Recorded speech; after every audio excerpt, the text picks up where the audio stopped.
चलिए शुरू करते हैं।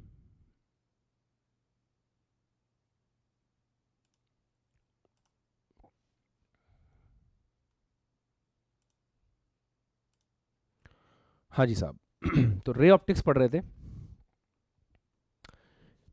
Ray optics.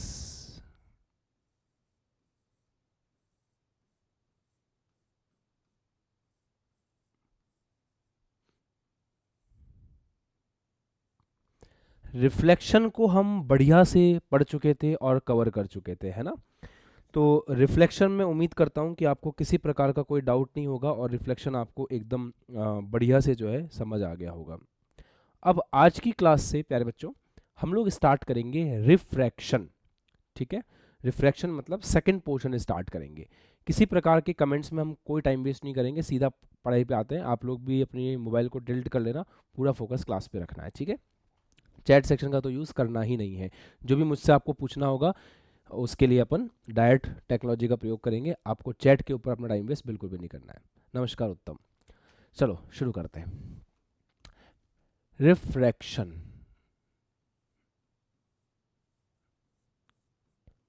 रिफ्रैक्शन का मतलब क्या होता है? अपवर्तन कहते हैं इसे हिंदी में, है ना। प्रकाश किरण जब एक माध्यम से दूसरे माध्यम में प्रवेश करती है तो उसके साथ क्या होता है वो हम अपवर्तन में स्टडी करते हैं। देखो परावर्तन में तो क्या था, प्रकाश किरण आई, टकरा करके बेटा वापस चली गई, यही हुआ था। अब यहां प्रकाश किरण अंदर प्रवेश करेगी। वैसे तो आप एक बार बेसिक सब कुछ पढ़ के आए होंगे, मैं आपको एडवांस पढ़ाऊंगा सब कुछ, ठीक है। या फिर जो मेन काम काम के पॉइंट्स है वो रिवाइज करवाऊंगा। ये आपका सेपरेटिंग बाउंड्री है। इस बाउंड्री के ऊपर अलग माध्यम है बेटा, इस बाउंड्री के नीचे अलग माध्यम है। इस बाउंड्री के ऊपर जो माध्यम है उसका अपवर्तनांक मान लेते हैं n1 है। अब देखो सीधा काम की बात पे आते हैं। अगर अपवर्तनांक n1 है तो इसका मतलब क्या होता है? अपवर्तनांक n1 का मतलब होता है इस माध्यम में प्रकाश की जो चाल है वो c अपॉन में n1 होगी, जहां c क्या है, निर्वात में प्रकाश की चाल, यही मतलब होता है अपवर्तनांक का। जो दूसरा माध्यम है नीचे, उसका अपवर्तनांक n2 है। तो दूसरे माध्यम का अपवर्तनांक n2 होने का मतलब क्या है? दूसरे माध्यम का अपवर्तनांक n2 होने का मतलब है कि उस माध्यम में प्रकाश की जो चाल है वो c अपॉन में n2 है। अब क्योंकि आप देख पा रहे हैं कि यहाँ प्रकाश की चाल कुछ और है, यहाँ पे प्रकाश की चाल कुछ और है, तो प्रकाश किरण अगर एक माध्यम से ऐसे दूसरे माध्यम में आने की कोशिश करेगी तो क्योंकि एक माध्यम से दूसरे माध्यम में जाने पर उसकी चाल में परिवर्तन हो रहा है, इसलिए उसका रास्ता भी जो है वो भटक जाएगा। अगर हम इसको डिस्टर्ब नहीं करते, ये माध्यम नहीं होता, तो ये प्रकाश किरण बिल्कुल ऐसी बेटा सीधी जाती, है ना। पर हमने इसको डिस्टर्ब तो कर दिया है। आपतन बिंदु यहाँ पर भी होता है, ये आपतन बिंदु है। इस आपतन बिंदु पर ये अभिलंब है आपका। चलो इसको डैश डैश बना देते हैं। आपतन बिंदु पर ये आपका क्या है, अभिलंब है। ओके। अब ये जो प्रकाश किरण है, इस प्रकाश किरण के साथ दो घटनाएं हो सकती हैं। मैं पहले लिख देता हूं। ये आपकी आपतित किरण है, ये आपका अभिलंब है। अब आपको पता है ना, यहाँ पर भी दो घटनाएं हो सकती हैं। कौन कौन सी दो घटनाएं हो सकती हैं? या तो वो अभिलंब की ओर झुक सकती है या अभिलंब से दूर हट सकती है। मैं मान लेता हूं कि यहाँ पे अभिलंब की ओर झुकते हुए ऐसे इसने कोई एंगल बनाया है, और ये एंगल जो है वो आर कहलाएगा, ये एंगल आई कहलाएगा। तो ये हो गई आपकी अपवर्तित किरण।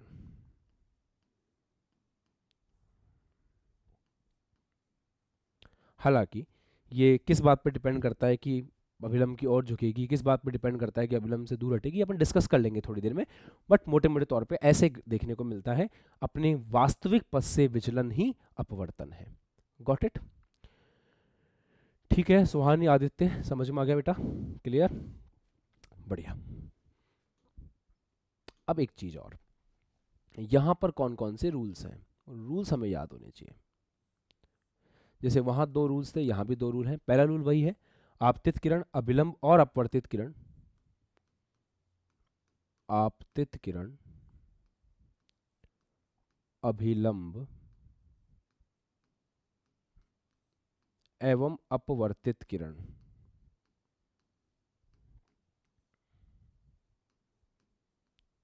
ये तीनों की तीनों एक ही तल में होती हैं।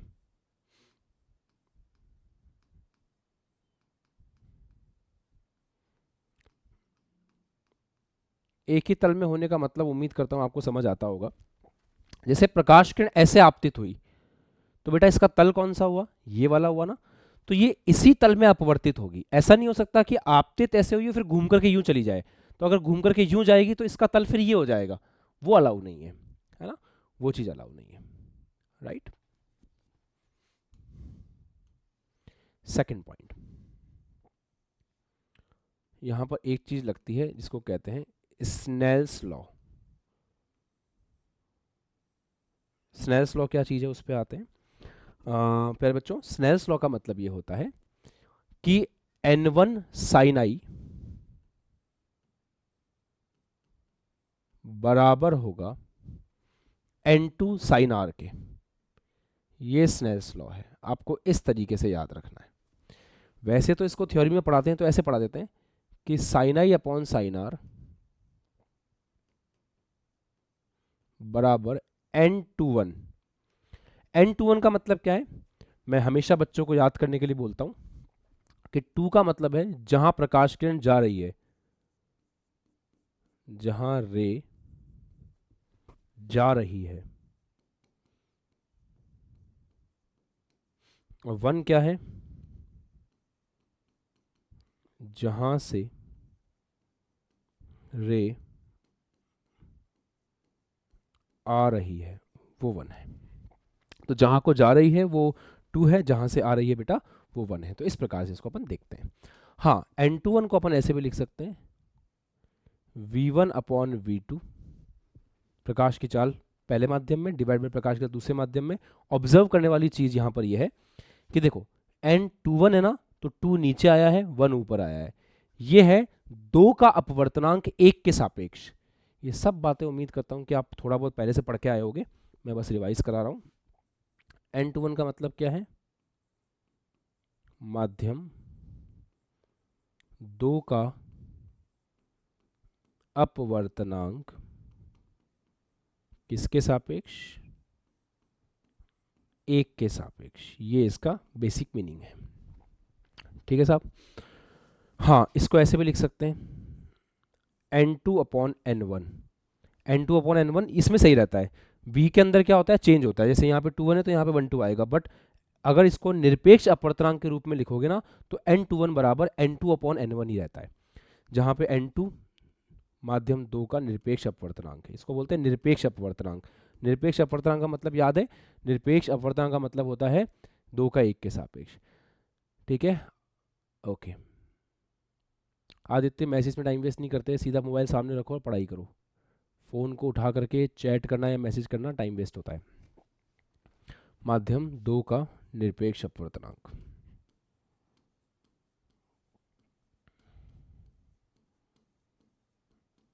जिसके बारे में बता चुका हूँ मैं आपको कि N2 बराबर क्या होता है। जैसे N2 यहाँ से लिखें तो C अपॉन में V2, N1 यहाँ से लिखें तो C अपॉन में V1। छोटे छोटे फॉर्मूले याद रखने हैं।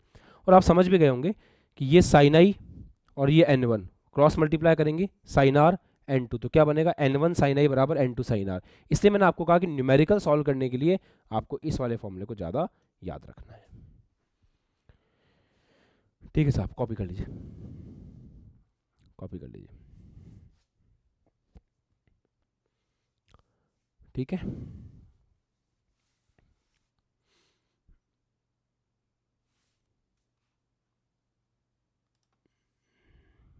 डन।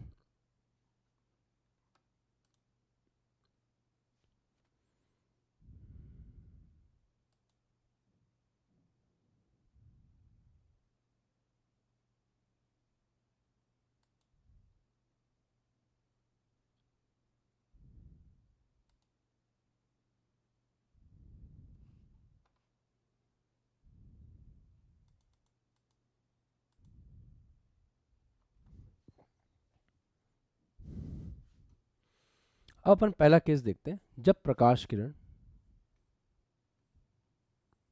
रेयर से डेंसर में जा रही है, मतलब विरल से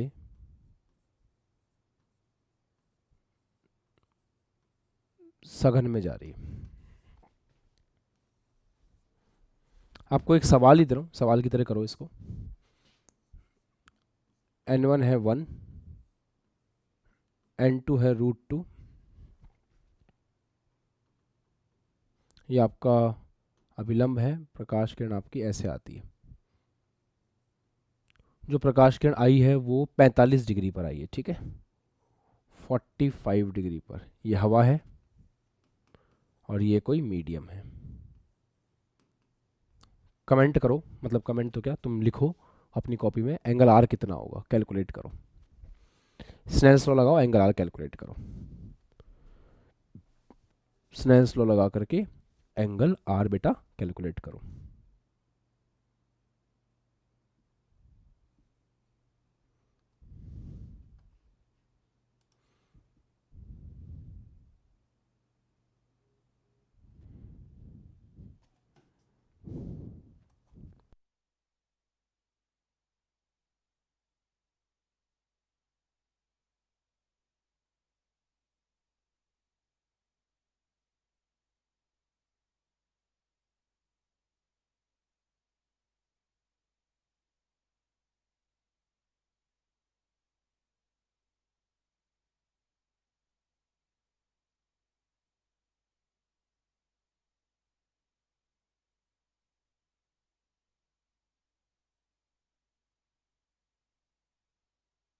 आवाज आ रही है। n1 sine I is equal to n2 sine R. Apply करते हैं। n1 कितना है 1 साइन 45 डिग्री बराबर n2 कितना है √2 साइन आर। बस अब आपको केवल वैल्यूज पुट करनी है और सॉल्व करना है, इससे ज्यादा कुछ नहीं। कर पाएंगे? कर पाएंगे? 1/√2 sine 45 1/√2 √2 sine R, sine R is equal to 1/√2 into 2, √2 into √2 2 हो जाएगा, और यहां से आर की वैल्यू आ गई 30 डिग्री। मतलब 45 डिग्री के ऊपर आपतित हुई थी, 30 डिग्री के ऊपर वापस गई है ऐसे, मतलब अभिलंब की ओर झुकी। इसका अपवर्तनांक कम है, इसका अपवर्तनांक ज्यादा है, मतलब ये माध्यम विरल है, ये माध्यम सघन है। आपने खुद फॉर्मूला लगा करके चेक किया कि जब प्रकाश किरण विरल से सघन में जा रही है तो अभिलंब की ओर झुक रही है, एंगल ऑफ रिफ्रैक्शन क्या हो रहा है, कम आ रहा है, मतलब आर कम आ रहा है किससे, आई से। देख पा रहे हैं ना अपन कि आर जो है वो कम है किससे, आई से। तो यहां से आप समझ सकते हैं कि विरल से सघन में जाने पर, विरल से सघन में जाने पर अभिलंब की ओर झुकती है। तो आपने इस कंसेप्ट को भी सीख लिया, साथ में आपने फॉर्मूला अप्लाई करना भी सीख लिया, है ना, ये वाली बात है। चलो अगर मैं आपसे एंगल ऑफ डेविएशन, विचलन कोण पूछूं तो बता दोगे? इस प्रकाश किरण को कोई डिस्टर्ब नहीं करता तो ऐसे जाती, बिल्कुल सीधी। विचलन कितने से हुआ, ऐसे डिस्टर्ब हो गई, ये है विचलन कोण। कैसे निकालेंगे? ये 45 है, ये भी, ये पूरा 45 है, ये 30 है, तो विचलन कोण कितना हो गया, 45 degree minus 30 degree, that is equal to 15 degree. मतलब विचलन कोण क्या होगा, विचलन कोण होगा आई माइनस आर का मॉड, जो बड़ा है उसमें से छोटे वाले को माइनस कर दो। आई और आर के बीच के अंतर को अपन यहाँ पे क्या बोल देंगे, विचलन कोण। तो ऐसे लैंग्वेज बदल बदल के आपसे पूछ सकता है, आपको ये बात पता होनी चाहिए। ठीक है बच्चा, कर लेंगे। ओके, उल्टा कर लें एक बार इसका, डेंसर से रेयर वाला कर लेते हैं ना। चलो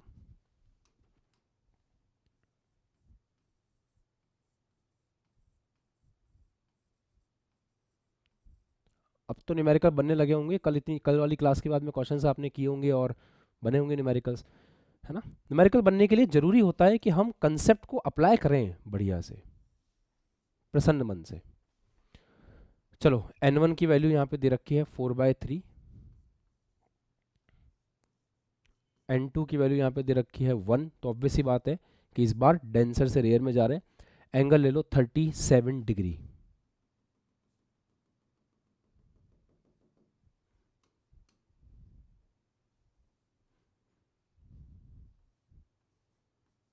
तो मैं मैजिक ट्रायंगल के बारे में नहीं पता होगा, बोर्ड वाले बच्चों को बता देता हूँ। एक जादुई ट्रायंगल होता है, अगर ये वैल्यू 3 है, ये वैल्यू 4 है, तो फिर ये वैल्यू 5 होगी। 3 के सामने वाला एंगल 37 होता है और 4 के सामने वाला एंगल 53 होता है, ऐसे। तो ये एक मैजिक ट्रायंगल है, तो जरूरत पड़ सकती है। हाँ, चलो बेटा, तो आर निकालो अब कितना होगा, कैलकुलेट करो आर। और इस ट्रायंगल को याद रखना, ये जेई नीट में तो बहुत ही ज़्यादा काम आता है।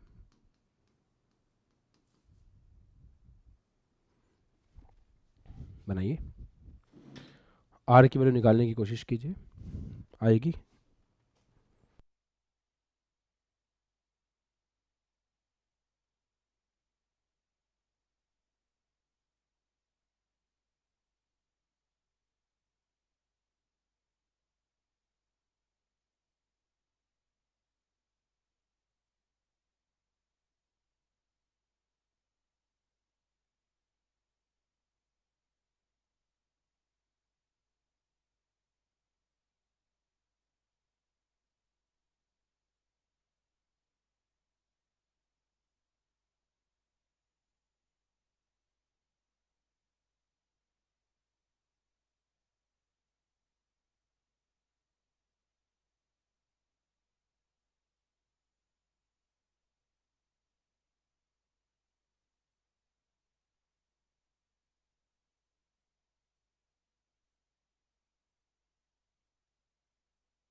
तो कर लिया होगा, कोई बड़ी बात नहीं है। n1 साइन आई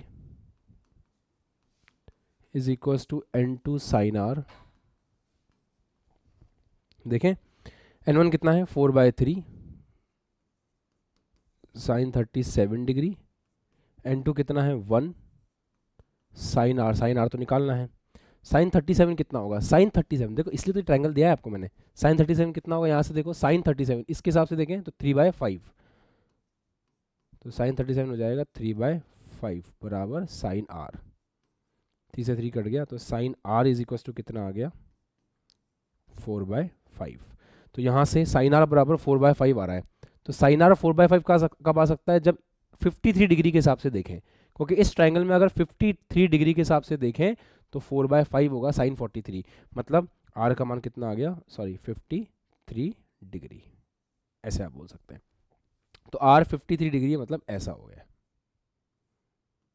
ये चीज़। तो इस बार अपन देख सकते हैं कि कोई किरण को डिस्टर्ब नहीं करता तो किरण ऐसे जाती, पर इस बार इसको डिस्टर्ब किया है और ये अभिलंब से दूर हटी है, मतलब आर जो है वो आई से क्या है, ज़्यादा है। तो जब प्रकाश किरण सघन माध्यम से विरल माध्यम में जाएगी तो अभिलंब से दूर हटेगी, ये चीज़ आपने देख लिया है। बिहार बोर्ड, सर मेरा बोर्ड का एग्ज़ाम हो गया है मेरा। एक मिनट यार रुको, तुम्हें स्पॉटलाइट में लेने दे दो, कुछ बोल रहे हो तुम लोग को।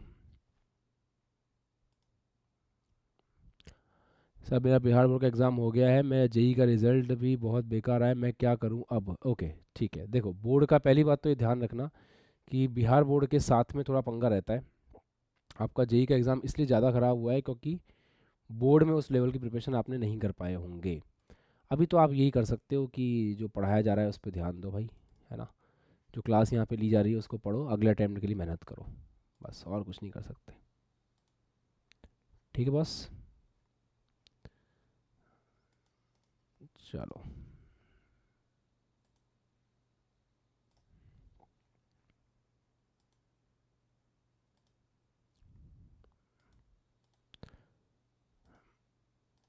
चलो ठीक।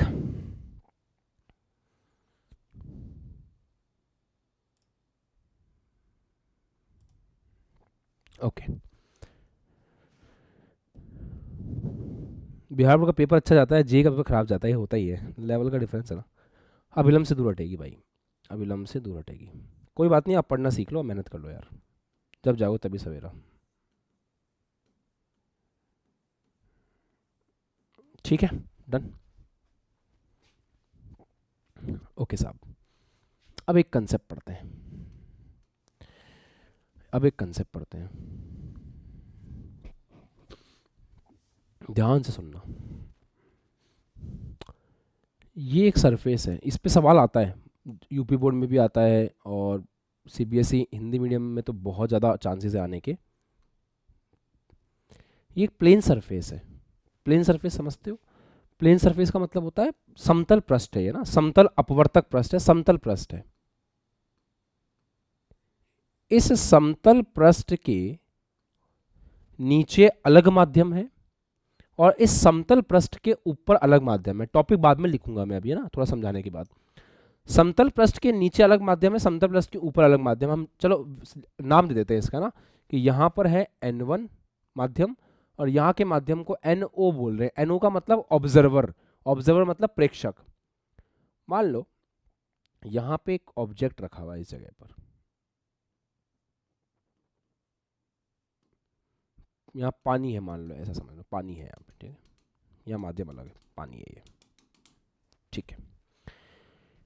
सबसे पहले तो इस चीज को समझने की कोशिश करना, कभी आपने पानी के अंदर देखा है ऐसे, कोई सिक्का डाल दिया हो आपने ग्लास के अंदर और ऊपर से उसको देखा हो, तो कॉमन सेंस की फीलिंग ये होती है कि सिक्का हमें हल्का सा ऊपर उठा हुआ दिखाई देता है।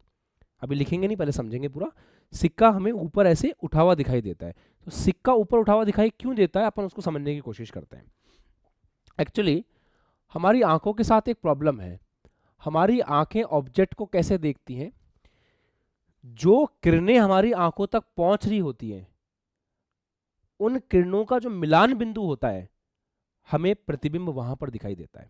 ये तो आपने पढ़ रखा है ना, कि अपवर्तन के पश्चात जो किरणें आ रही हैं, वो किरणें जहां भी मिलेंगी वहां पे प्रतिबिंब बनेगा और वही हमें दिखाई देगा। सही है। इस ऑब्जेक्ट को अगर मैं ऊपर से देख रहा हूं, मान लो सिक्का है, इसको मैं ऊपर से देख रहा हूं, तो मैं चेक करता हूं कि मेरी आंखों तक किरणें कैसे पहुंचेंगी। स्टार्ट करते हैं। अगर प्रकाश किरण, प्यारे बच्चों, ऐसे गई लंबवत, एक मिनट, ऐसे गई लंबवत, तो डिस्टर्ब हुए बिना सीधी चली जाएगी। क्यों? N1 sin I बराबर N2 sin R। आपने अभिलंब से ही भेज दिया ना, तो अगर I 0 है तो R भी क्या होगा, 0। किरण ऐसी कैसी सीधी निकल जाएगी। उसमें क्या होता था अपने दर्पण में, अगर C को टारगेट करती हुई आती थी तो वापस चली जाती थी। यहाँ क्या होता है, अगर लंबवत आती है ना, तो ऐसी कैसे अंदर चली जाती है। ये याद रखना है आपको। दूसरी प्रकाश किरण एक काम करते हैं, ऐसे भेज देते हैं, इस तरीके से। बढ़िया। चलो अब एक बात बताओ, पानी भारी होता है ना, डेंसर मीडियम है पानी, तो पानी भारी, हवा ऊपर, हवा है मान लो, ऐसा हवा में से देख रहे हो आप। यहां पर अभिलंब कैसे बनेगा सर, यहां पर अभिलंब ऐसे बनेगा। प्रकाश किरण कहां से कहां जा रही है बेटा? सर प्रकाश किरण तो सघन माध्यम से विरल माध्यम में जा रही है, तो सघन माध्यम से विरल माध्यम में जाती है तो क्या होता है बेटा, अभिलंब से दूर हटती है, तो अभिलंब से दूर हटेगी, तो प्रकाश किरण कैसे जाएगी, ऐसे जाएगी। ये रहा। अब ये बताओ अपवर्तित किरण कौन सी हुई, एक तो ये वाली, एक ये वाली। अब जब हम ऊपर से देखने की कोशिश करेंगे तो हम इन दो किरणें हम तक पहुंच रही होंगी। भाई ये दोनों तो पहुंचेंगे नहीं, ये तो अंदर ही मुड़ गई, ये वाली आ गई, कोई बात नहीं, इन दो किरणों से मतलब नहीं है। ये वाली किरण और ये वाली किरण आपकी आंखों तक पहुंच रही है, तो ये जो किरण है, ये जहां पर मिलेंगी प्रतिबिंब वहां पे बनेगा। मिलाएं? सर ये आगे तो कहीं नहीं मिलेंगी, तो पीछे मिलाओ। पीछे आते आते आते आते इसको पीछे लेके आओ, इसको पीछे लेके आओ, पीछे लेके आओ, पीछे लेके आओ, पीछे लेके आओ, पीछे लेके आओ, पीछे लेके आओ, यहां पे मिलेंगी, तो यहां बन गई इमेज। तो वास्तव में ऑब्जेक्ट कहां रखा था बेटा, यहां पे। इमेज कहां बनी बेटा उसकी, यहां पर। तो ये था आपका सिक्के का ऊपर उठने का कारण। हाथ ऊपर करो, फिजिक्स समझ में आ गई। पिंकी को नींद आ रही थी, उबासी के बीच में हाथ ऊपर हो गया, वेरी गुड, गुड।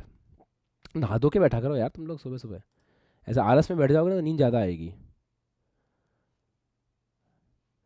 और एक बार बताऊं, अगर जो अटल बैच के बच्चे हैं ना, उनको एक और चीज़ बताता हूँ मैं, अंतिमा वापस समझाता हूँ बेटा। एक बार अंतिमा को समझ नहीं आया, मैं एक बार वापस एक्सप्लेन करूँगा। एक छोटा सा गाइडेंस और देता हूँ तुम्हें मैं, बहुत बढ़िया गाइडेंस है, सुनना। इसमें थोड़ा सा जोखिम है, तो इसको आशा बैच के बच्चे ट्राई ना करें, क्योंकि आशा बैच के बच्चों के 4-5 दिन बाद पेपर हैं यूपी बोर्ड के, तो आशा बैच के बच्चे स्ट्रिक्टली इस चीज़ को ट्राई ना करें। बाकी जो अटल बैच के बच्चे हैं सुबह सुबह कितने बच्चे ऐसे हैं जो ठंडे पानी से नहाते हैं? बहुत कम। जो बच्चे भी गर्म पानी से नहा रहे हैं, हिम्मत करके ठंडे पानी से नहाना शुरू कर दो सुबह सुबह, भले ही कितनी ठंड हो। आशा बैच के बच्चे ट्राई ना करें, बीमार पड़ जाओगे, 4 दिन बाद पेपर है, तो हमें ट्राई नहीं करना। बट अटल बैच के जो बच्चे, ये काम करना शुरू कर दो, आपकी नींद इतने अच्छे से उड़ेगी ना कि आपको एकदम मजा आ जाएगा, ज़्यादा क्वेश्चन सॉल्व कर पाओगे। ठंडे पानी से नहाना शुरू कर दो, है ना। ये बहुत बड़ी बात बोल रहा हूँ मैं। आशा बैच के बच्चे ट्राई मत करना बस। और ठंडे पानी से नहाते हैं सुबह सुबह, ताकि हमारे शरीर की जितनी मसल्स है ना वो एक्टिवेट हो जाए। और अगर जब शाम को नहाते हैं ना, तो गर्म पानी से नहाते हैं, ताकि हमारी जितनी मसल्स हैं वो रिलैक्स हो जाए, हमें नींद अच्छी आए। तो ये थोड़ी साइंस है इसके पीछे की भी। ठीक है, फिर से बोल रहा हूँ, आशा बैच वाले ट्राई मत करना, पता चला एग्जाम के दिन तुम्हारे को बुखार आ गया और फिर बोलोगे सर आपने ये कौन सी एडवाइस दे दी। ऑब्जेक्ट से प्रकाश किरण निकली, सीधी चली गई, यहाँ से प्रकाश किरण गई, अभिलंब से दूर हटी, ये दोनों किरणें जहाँ मिलेंगी वहाँ प्रतिबिंब बनेगा, ये दोनों किरणें यहाँ मिल रही हैं, यहाँ प्रतिबिंब बन गया, सिक्का यहाँ रखा था, हमको यहाँ दिख रहा है। ये वाला कॉन्सेप्ट है। अब याद रखना, वास्तविक गहराई क्या है ऑब्जेक्ट की, जहाँ पे ऑब्जेक्ट रखा हुआ है, जहाँ पे बिंब रखा हुआ है, वास्तविक गहराई कौन सी है बेटा? वास्तविक गहराई है ये वाली, ये है डी ओ, वास्तविक गहराई। डी ओ मतलब ऑब्जेक्ट की। ये क्या है जिसपे हमें दिखाई दे रहा है? D I. और एक बात बताओ, ये यहां से यहां तक शिफ्ट हो गया ना, तो इसको पता है क्या बोलते हैं? इसको बोलते हैं नॉर्मल शिफ्ट। अब इसकी हिंदी मुझे अभी याद नहीं आ रही है कि इसको हिंदी में क्या बोलते हैं, पर ये है नॉर्मल शिफ्ट, कि ऑब्जेक्ट यहाँ था, आपको ऊपर दिखाई दे रहा है। तो नॉर्मल शिफ्ट क्या होता है? नॉर्मल शिफ्ट का होता है D O minus D I, कि हमें सिक्का कितना ऊपर उठा हुआ दिखाई दे रहा है। एग्जाम में पूछ लेगा वो आपसे कि सिक्का आपको कितना ऊपर उठा हुआ दिखाई दे रहा है, that is called as normal shift, D O minus D I. वैसे इसका डेरिवेशन वगैरह कराया जाता है बोर्ड वगैरह में, बट यहाँ मैं डेरिवेशन पे इतना फोकस नहीं करता हूँ, क्योंकि अभी हम रिवीजन क्लास ले रहे हैं। ये कितना नीचे दिखाई देगा इमेज, इसका एक फॉर्मूला है। कितना नीचे इमेज दिखाई देगी, इसका एक फॉर्मूला है। वास्तविक गहराई कितनी थी, divide by n1 upon no। समझदार बच्चे को याद रखना चाहिए, dio का मतलब है वास्तविक गहराई कितनी थी, n1 का मतलब है जिस माध्यम में सिक्का पड़ा हुआ है, और no का माध्यम है जिस माध्यम से आप देख रहे हो। तो no क्या है? वो माध्यम थोड़ा ऐसे लिख रहा हूं मैं, वो माध्यम जिसमें ऑब्जर्वर है। ये तो हो गया कि कितना गहराई पे दिखाई देगा। शिफ्ट कितना हुआ? नॉर्मल शिफ्ट का फॉर्मूला क्या हो जाएगा? D naught minus D O upon N one upon में एन नॉट। अब थोड़ा एग्जाम में देख लेना तुमसे सवाल कैसा पूछ रहा है, वो करेंगे अपन।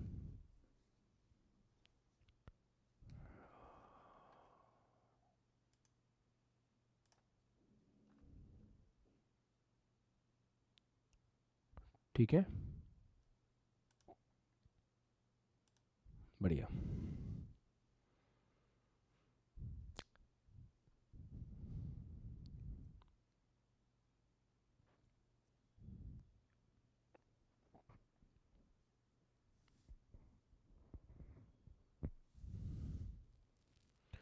पार्श्विक विस्थापन, एक बच्चे ने बता दिया, ठीक है।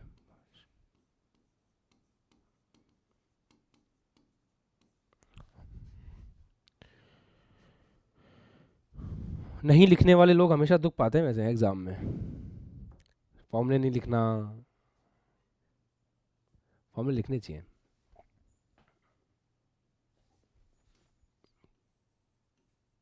चलो अब एक क्वेश्चन देता हूँ, कर लिया कॉपी? हाथ ऊपर कर लेना जब कॉपी हो जाए। ठीक है साहब, चलो ठीक है, सवाल देते हैं। सवाल करो, है ना। ये सेपरेटिंग बाउंड्री है, नीचे वाला माध्यम है, 4/3 अपवर्तनांक है, ऊपर वाला हवा है। हवा के लिए याद रखा करो, हवा का अपवर्तनांक कितना होता है? 1। हमेशा देगा नहीं, तुम्हें पता होना चाहिए। कभी हवा लिख के आ जाए तो पता होना चाहिए कि अपवर्तनांक कितना है। अपवर्तनांक आपका 1 होगा। और कितना नीचे है, अपन ले लेते हैं 24 सेंटीमीटर नीचे है। ठीक है, 24 सेंटीमीटर नीचे है, ऑब्जेक्ट रखा हुआ है 24 सेंटीमीटर नीचे।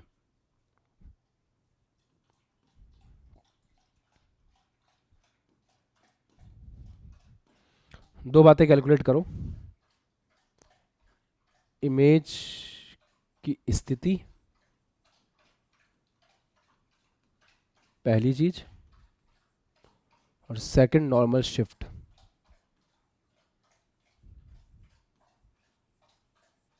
ये कैलकुलेट करो।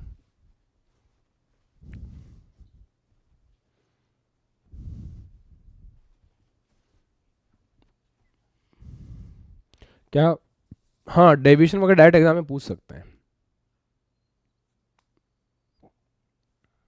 पूछते ही हैं मतलब।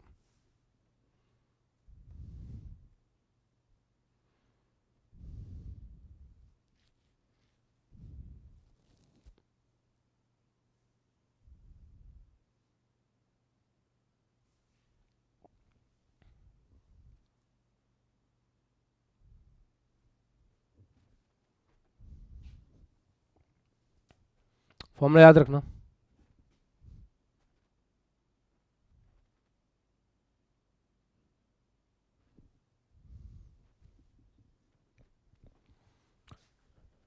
चलो साहब, ऑब्जर्वर कहाँ होगा, यहाँ होगा, है ना।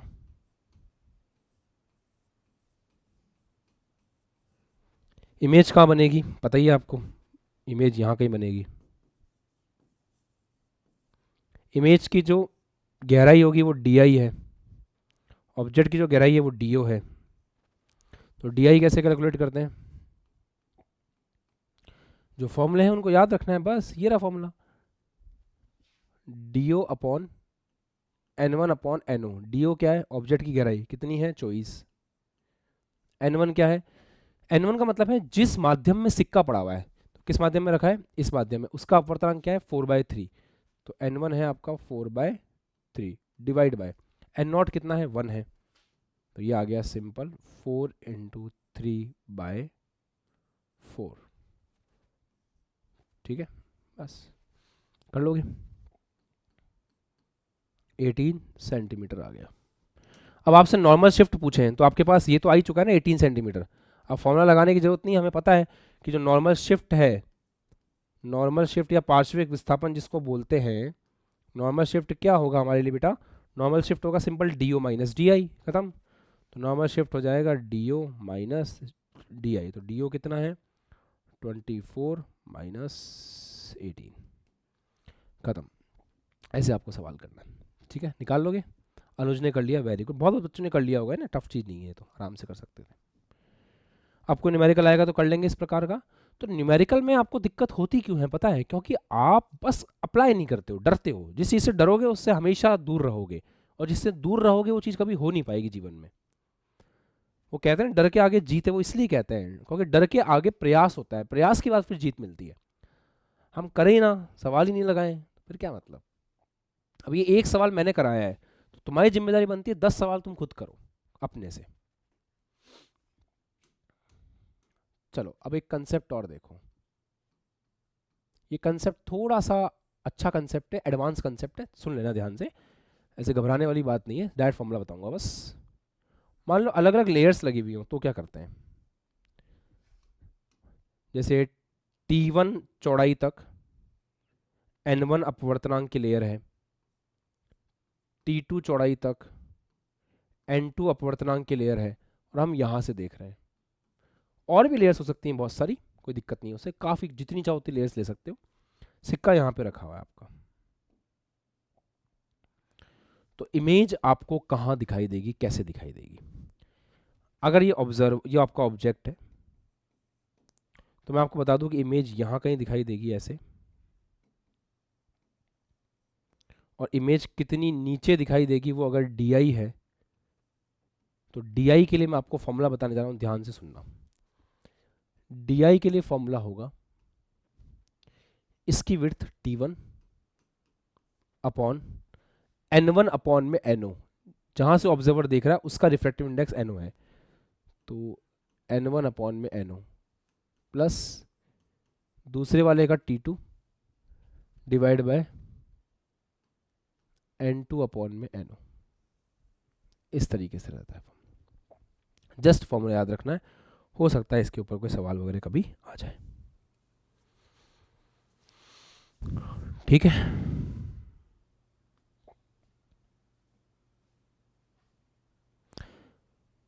जिस बच्चों का देखो, आज से आपके शेखावत सर जो हैं वो ग्रंथशाला के सॉल्यूशंस और अपलोड करना स्टार्ट कर देंगे, तो ग्रंथशाला तो पूरी सॉल्व करनी ही करनी है। आशा बैच के बच्चों को मेरी स्ट्रिक्ट एडवाइस है, बिफोर योर एग्जामिनेशन केमिस्ट्री के अंदर कुछ नहीं करना है। केमिस्ट्री में क्लासरूम एग्जाम्पल्स और एनसीईआरटी का एक एक क्वेश्चन, क्लासरूम एग्जाम्पल, एनसीईआरटी का एक एक क्वेश्चन, और ग्रंथशाला में जो आपके पीवाईक्यूज है वो आपको करने हैं। अपने फिजिक्स के अंदर क्या करना है, फिजिक्स के अंदर जो सवाल करवाए जा रहे हैं वो, जो आपको रफ्तार में करवाए गए हैं वो, और जो ग्रंथशाला के सॉल्यूशन मिल रहे हैं वो सारे आपको करके जाने हैं। उसके बाद अनसॉल्व का समय मिलता है तो अनसॉल्व भी कर सकते हो। आपके पास टाइम पे बहुत समय था, मतलब आप लोगों ने कहाँ उसको बर्बाद किया है उसका मुझे नहीं पता, मगर टाइम बहुत ज़्यादा था, आप चाहते तो बहुत कुछ कर सकते थे। रोज के अगर आप 50 सवाल भी करते ना तो अभी तक आपका कुछ भी नहीं बचता। कितनों ने किए हैं इतने सवाल डेली? आशा बैच की वजह से पूछ रहा हूँ। रेगुलरली कौन सवाल ग्रंथशाला रेगुलरली कौन सॉल्व कर रहा है? हाथ ऊपर करना। हाँ, तो इन्हीं बच्चों का रिजल्ट आएगा, यही बच्चे रिजल्ट लेके आएंगे फिर। करो, बहुत अच्छी किताब है वो, उसको सॉल्व करो, और क्लासरूम के एग्जाम्पल्स के साथ देख करके उसको सॉल्व करो, आराम सॉल्व होगी। चलो साहब, ठीक है, डन। एक सवाल करते हैं इसके ऊपर।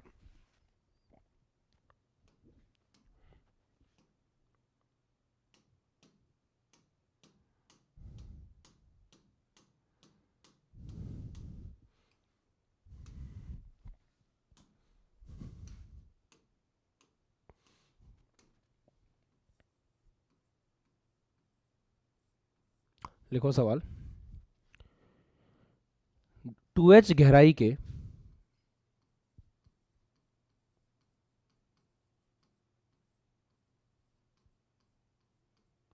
एक पात्र को 2h गहराई के एक पात्र को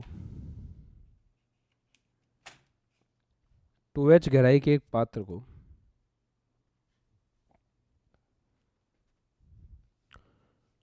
दो द्रव जिनके अपवर्तनांक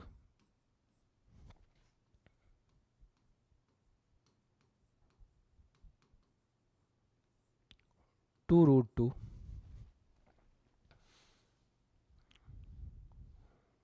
2√2 तथा √2 है,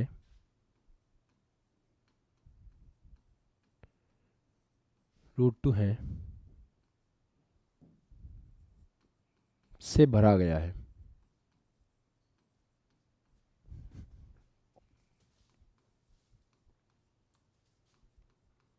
से भरा गया है।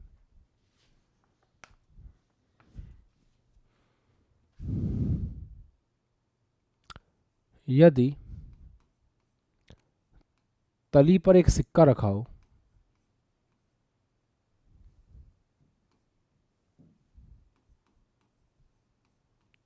एक सिक्का है,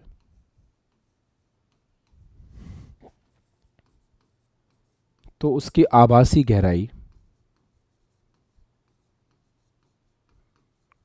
उसकी आभासी गहराई होगी।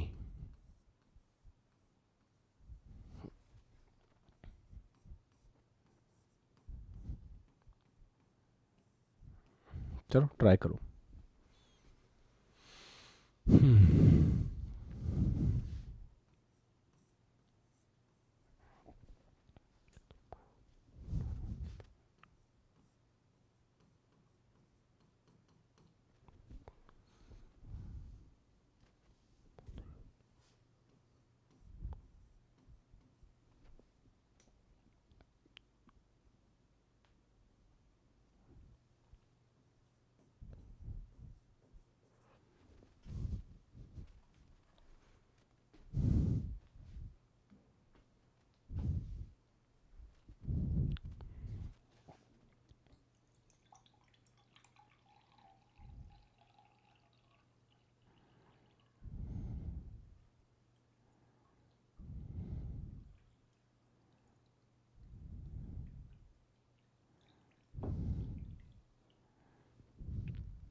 चलो देखते हैं, ट्राई कर लिया होगा आपने वैसे। ये एक पात्र है, डायग्राम को ड्रॉ किया करो यार, ऐसे नहीं होता सवाल, ड्रॉ किया करो। ये आपका पात्र है, इस पात्र में आधी ऊंचाई मतलब 2h ऊंचाई का है ना, तो आधा आधा करेंगे तो h और h हो जाएगा। तो h ऊंचाई तक और h ऊंचाई तक, h ऊंचाई तक अपवर्तनांक 2√2 भरा हुआ है और उसके ऊपर √2 भरा हुआ है। ठीक है, यहाँ सिक्का रखा हुआ है भाई साहब, कितनी हाइट पे दिखाई देगा ये पूछ रहा है ना। तो डी आई निकालना है, डी आई का फॉर्मूला क्या होता है, T1/N1/NO प्लस T2/N2/NO। NO क्या है, ऑब्जर्वर बाहर से देख रहा है, हवा, एयर, एयर मतलब 1। तो T1 कितना है, T1 अभी फॉर्मूला बताया था आपको मैंने, अभी फॉर्मूला बताया था मैंने आपको। ड्रॉप लेना चाहता हूँ, ड्रॉप लेने वाले, हाँ अटल 2.0 just after the exam start होगा, है ना, just after the UP board के एग्जाम के बाद स्टार्ट होगा। ये कितना है 2√2, ये कितना है बेटा √2। तो पहले वाले की थिकनेस कितनी है बेटा, h डिवाइड बाय n1, इसका अपवर्तनांक कितना है 2√2 डिवाइड बाय हवा का अपवर्तनांक कितना है 1। तो ठीक है, कोई जरूरत नहीं थी, सिंपल ऐसे भी लिख सकते थे। h, इसकी थिकनेस कितनी है अगेन h, n2 कितना है √2, नीचे कितना है 1। तो h/2√2 प्लस h/√2, एलसीएम ले लेंगे तो नीचे आ जाएगा 2√2 पर आ जाएगा 3h,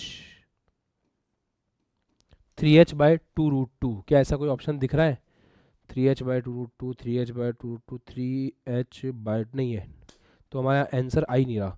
ठीक है, मतलब थोड़ा चेंज करना पड़ेगा इसको, ये वाला ऑप्शन नहीं है, तो थोड़ा चेंज करना पड़ेगा। एक काम करते हैं, √2 से गुणा और भाग कर देते हैं, है ना, ये ऑप्शन नहीं दिख रहा तो कोई बात नहीं, √2 से गुणा और √2 से भाग कर देते हैं।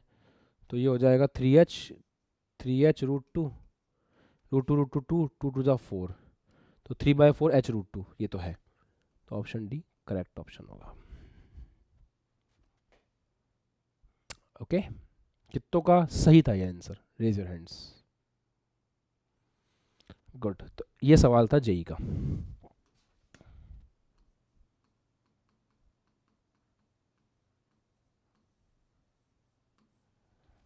बढ़िया है साहब, खुशी हुई देख करके कि आपको आया।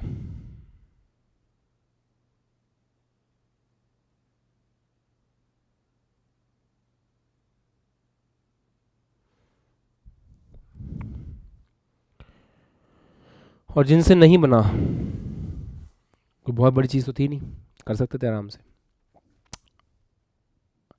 एक लास्ट कंसेप्ट और आता है इसके अंदर, वो देख लो, कैप्सूल फॉर्म में देख लेते हैं।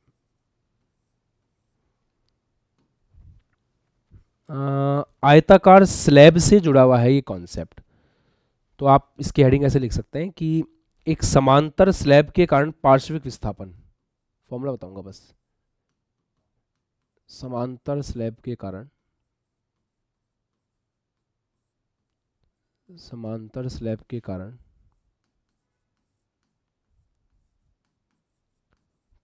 पार्श्विक विस्थापन।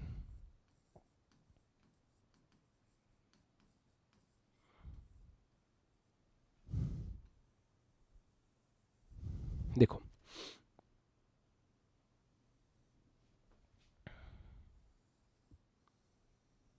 ये एक स्लैब है, ठीक है साहब,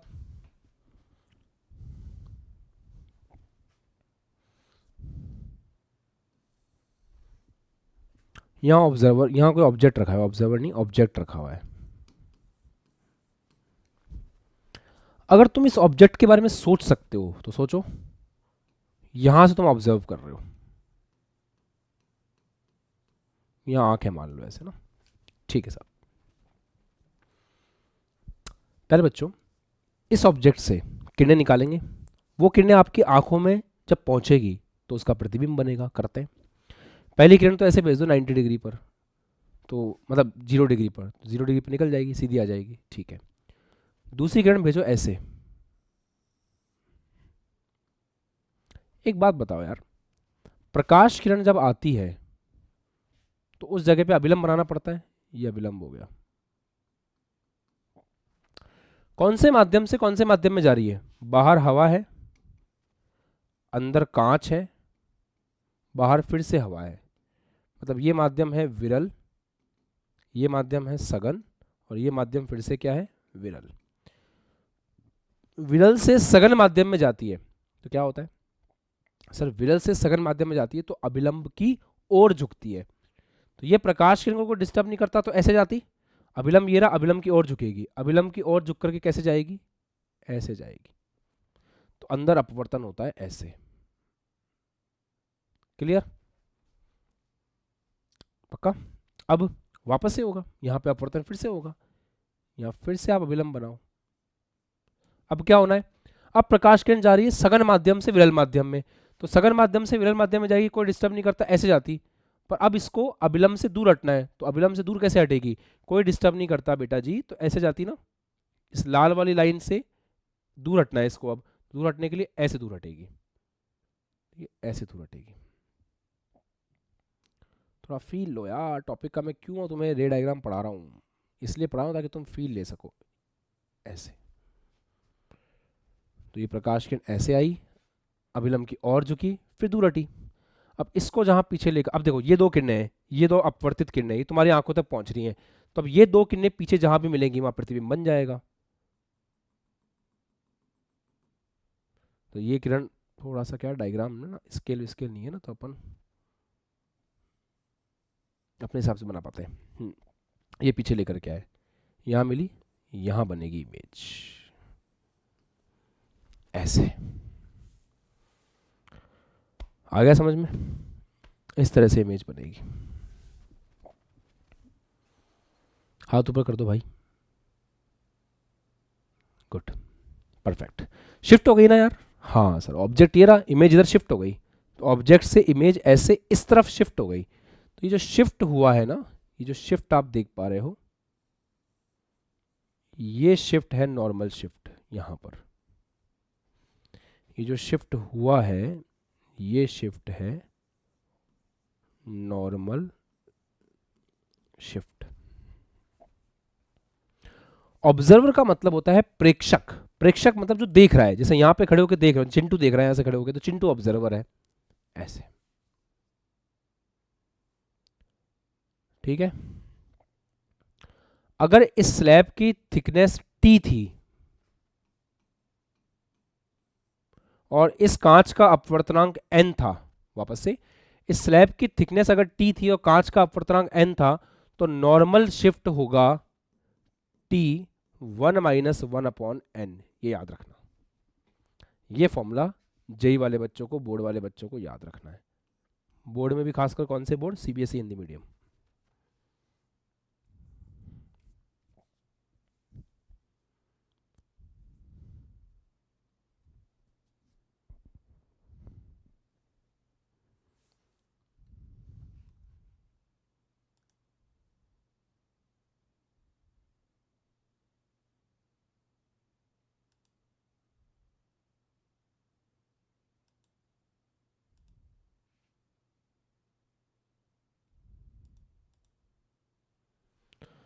सवाल करते हैं।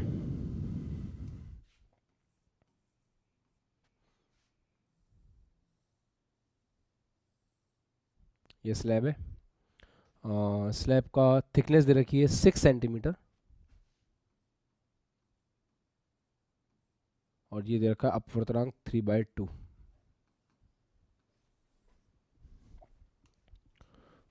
जो ऑब्जर्वर है, जो आपका ऑब्जेक्ट है, वो यहाँ पे रखा हुआ है, ऑब्जेक्ट, ऑब्जेक्ट मतलब समझते हो ना, बिंब। यहाँ से हम देख रहे हैं, ये ऑब्जर्वर है। चलो बेटा, नॉर्मल शिफ्ट बताओ कितनी होगी, फॉर्मूला अभी अभी बताया है, कैलकुलेट करके नॉर्मल शिफ्ट बताओ कितनी होगी।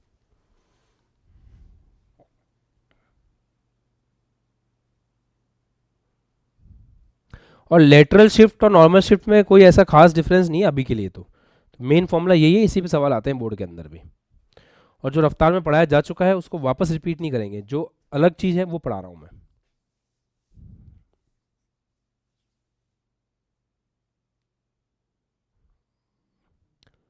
कबूतर वाले काम मत करो, ढंग से कैलकुलेट करो।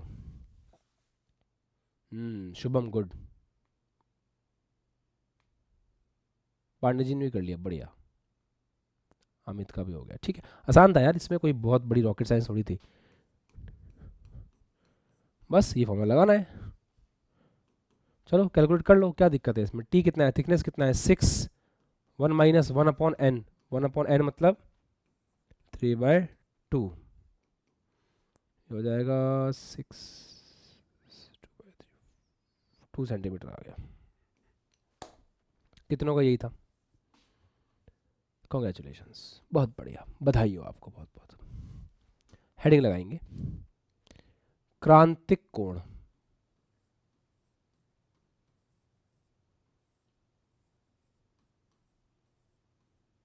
एवं पूर्ण आंतरिक परावर्तन।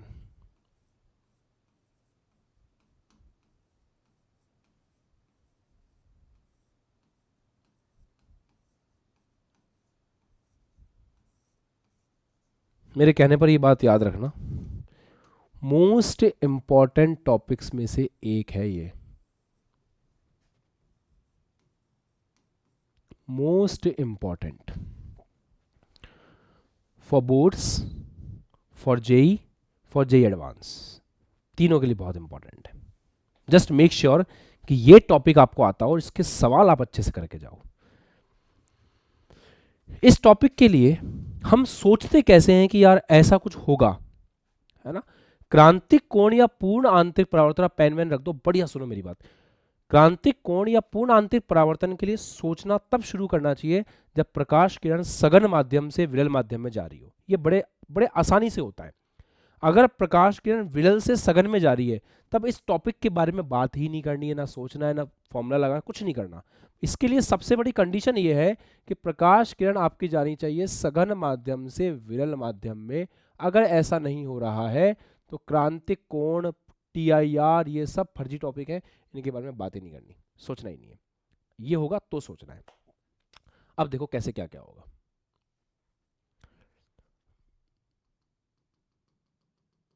आपको अच्छे से पता है कि अगर ये माध्यम आपका सघन है, मान लो इसके लिए बोलते हैं ND, D मतलब होता है डेंसर, ये माध्यम विरल है तो विरल के लिए बोल देते हैं NR, R मतलब रेयर। अगर प्रकाश किरण ऐसे आ रही है सघन माध्यम से और विरल माध्यम में जाना चाहती है तो सभी को पता है कि अगर प्रकाश किरण सघन माध्यम से विरल माध्यम में जाएगी तो अभिलंब से दूर हटेगी, अभिलंब से दूर हटेगी तो ऐसी हो जाएगी। अब थोड़ा कॉमन सेंस से हम ये बात समझ सकते हैं। कुणाल, कुणाल 2 बच्चे हैं वहां पे, बढ़िया, दूसरे का नाम नहीं पता मुझे। ये प्रकाश किरण जो है वो ऐसे आ रही है, तो अगर प्रकाश, कुणाल कौन तुम दोनों से, कुणाल कौन है, ओके बॉस।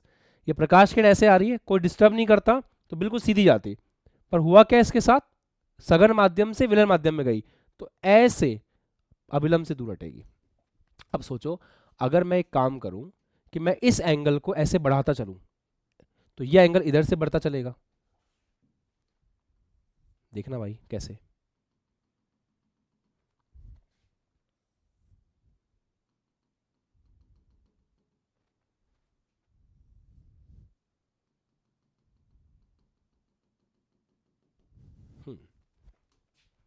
अगर हम इस एंगल को ऐसे बढ़ाएं, इधर से बढ़ाएं, ऐसे बढ़ाएं तो ये और ऐसा हो जाएगा, इधर शिफ्ट हो जाएगा। अभिलंब से दूर हटने के चक्कर में प्रकाश किरण सीधी जाती है ऐसे, अब अभिलंब से दूर हटना और टिल्ट हो जाएगी। एक ऐसा समय आएगा ना जिस पर ये बिल्कुल इस सतह पर इस प्रकार से जाएगी। बस सघन से विरल माध्यम के लिए, सघन से विरल माध्यम के लिए वो आपतन कोण जिस पर अपवर्तन कोण 90 डिग्री हो जाए उसे अपन क्रांतिक कोण IC के नाम से जानते हैं। तो क्रिटिकल एंगल क्या होता है बेटा, क्रिटिकल एंगल वो एंगल होता है जिस एंगल पर जब प्रकाश किरण विरल सघन माध्यम से विरल माध्यम में प्रवेश करती है तो अपवर्तित किरण समांतर हो जाती है परावर्तक पृष्ठ के, अपवर्तक पृष्ठ के, या फिर अपवर्तन कोण कितना हो जाता है, 90 डिग्री हो जाता है। क्या हम यहां से फॉर्मूला बना सकते हैं, ND/NR लगाओ फॉर्मूला, तो आता है हमें स्नेल्स लॉ आता है, N1 sin I बराबर N2 sin R, अप्लाई करो, चलो N1 sin I ND sine I C बराबर N2 sine R, N R sine 90। Sine 90 कितना होता है बच्चा? तो साइन 90 तो 1 होता है। बढ़िया बात है। तो साइन आई सी कितना आ गया? N R upon N D. इसको भूलना नहीं है, इस फॉर्मूले पे बथेरे सवाल मिलेंगे आपको, तो इसको नहीं भूल सकते आप किसी भी हालत में। You have to remember this formula. Aditya बेटा उठ करके बैठ जाओ, लेटे लेटे पढ़ाई नहीं होती है, चीज़ें दिमाग से निकल जाएंगी। हाँ,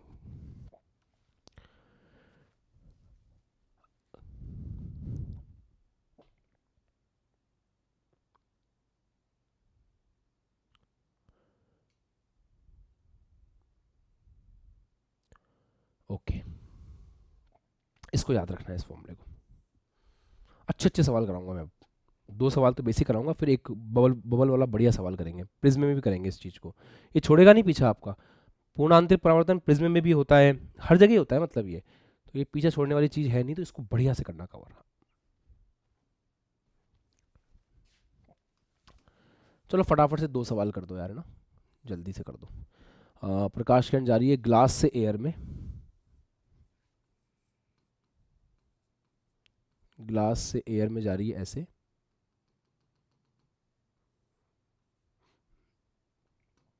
क्रिटिकल एंगल आईसी कैलकुलेट कर दो फटाफट, अगर ग्लास का अपवर्तनांक √2 है, और 3/2 से 4/3 में जा रही है, 3/2 से 4/3 में जा रही है।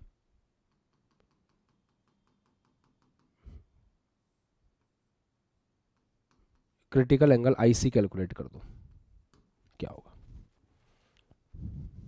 तुम्हारे लिए 2 मिनट का काम है ये।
हाँ जी, तो कर लिया होगा यार। इसमें कौन सी बहुत बड़ी महाभारत थी? Sine I C N R upon N D, बहुत बतेरे फॉर्मूले, मतलब बता रहा हूँ ना, इसके ऊपर इतने सवाल आते हैं बोर्ड के अंदर कि ये एकदम बस जाना चाहिए आपके मन में, राइट। तो एन आर मतलब रेयर मीडियम, रेयर मीडियम मतलब आपका विरल माध्यम कौन है? हवा। और डेंसर क्या है? √2। क्या अब मुझे तुम्हें ये भी बताना पड़ेगा कि 1/√2 45 डिग्री होता है? नहीं ना, बस फिर आई सी बराबर 45 डिग्री। चलो बॉस, खुशी की बात है। इधर आते हैं, साइन आई सी बराबर कितना होगा बेटा? वही N R upon N D. N R कितना है? रेयर मीडियम में कितना है? पहली बात तो चेक कर लिया करो कि सही भी है क्या। 3/2 1.5 और 1, हाँ ये डेंसर है ये रेयर है, ठीक है, चेक कर लेना चाहिए बेटा एक बार, है ना। तो 4/3 इंटू 3/2, ये आ गया साइन आई सी। अब इसमें कैलकुलेट नहीं हो रहा तो कोई बात नहीं, ऐसे लिख के छोड़ दो, साइन इनवर्स 8/9, ऐसे लिख के छोड़ दो, नहीं आ रहा तो नहीं आ रहा, जबरदस्ती थोड़ी है, आएगा तो करेंगे। चलो बालक बालिकाओं एक बात बताओ, अब हमने प्रकाश किरण सघन माध्यम से विरल माध्यम में जा रही थी, मुड़ रही थी ऐसे, हमने इस एंगल को बढ़ाया और मुड़ गया, हमने और एंगल बढ़ाया, अब ये समांतर, इसके सतह के समांतर हो गया, एंगल 90 डिग्री हो गया। अब अगर मैं इससे भी ज्यादा एंगल करूंगा, अगर हम इससे भी ज्यादा एंगल करेंगे तो क्या होगा, अगर मेरा एंगल क्रिटिकल एंगल से भी ज्यादा हुआ तो क्या होगा, प्रकाश किरण वापस उसी माध्यम में लौट आएगी, ठीक है ना, सही बात है ना, कि अगर इससे भी एंगल बढ़ाओगे, अभी तुम्हारा मन कर रहा है मैं एंगल और बढ़ाना चाहता हूँ, बढ़ा लो कोई दिक्कत नहीं है, 90 डिग्री तक तो हो ही चुका है मामला, अब एंगल और बढ़ाओगे तो उसी माध्यम में वापस लौट आएगी, है ना। मतलब अब परावर्तन की घटना होगी, तो नियम भी कौन से लगेंगे, परावर्तन के, this is called as total internal reflection. एक मिनट आया,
चलो जी ठीक है, समझ आ गया, TIR टोटल इंटरनल रिफ्लेक्शन, पूर्ण आंतरिक परावर्तन, पूर्ण मतलब अंदर ही अंदर हो गया ना, पूर्ण आंतरिक परावर्तन है मुन्ना ये, चलो okay okay okay okay okay okay. एक छोटी सी बात और पूछनी थी तुमसे, इस केस में विचलन कोण कितना है निकालते हैं, अगर ये IC से ज्यादा है, मान लो ये IC से ज्यादा है और ये I है, सवाल तो कहीं से बना सकता हूं, ये I है और मैंने लिख दिया है कि I ज्यादा है IC से, तो ऐसी घटना हो रही है, ठीक है। अब यहां पर पूर्ण आंतरिक परावर्तन हो चुका है, तो हमने अपवर्तन में जो कुछ भी पढ़ा वो खत्म, अब कहानी किसकी शुरू होगी, परावर्तन की। परावर्तन का पहला नियम याद है तुम लोगों को, परावर्तन का पहला नियम क्या होता है, परावर्तन का पहला नियम याद है ना, परावर्तन का पहला नियम होता है I is equal to R, मतलब दोनों एंगल सेम होंगे, अगर ये एंगल I है तो ये एंगल भी I ही होगा, है ना। अगर ऐसा होता है बेटा तो विचलन कोण कैसे निकालेंगे, इसको कोई डिस्टर्ब नहीं करता तो ये ऐसे जाती, डिस्टर्ब तो हो चुकी है, तो कितने कोण से विचलित हुई, डेल्टा, अब ये पूरा 180 है तो डेल्टा कितना हुआ, 180 डिग्री माइनस 2I, याद है जैसे परावर्तन में आता था, बिल्कुल वैसे ही, ये आपको ऐसा भी लिखा हुआ मिल सकता है, पाई माइनस 2I चलेगा, कोई दिक्कत नहीं है, एक ही बात है, ठीक। हाँ तो थोड़ा क्रिटिकली सोचना पड़ता है। अब एक अच्छा सवाल देता हूँ, बनाओ इसको,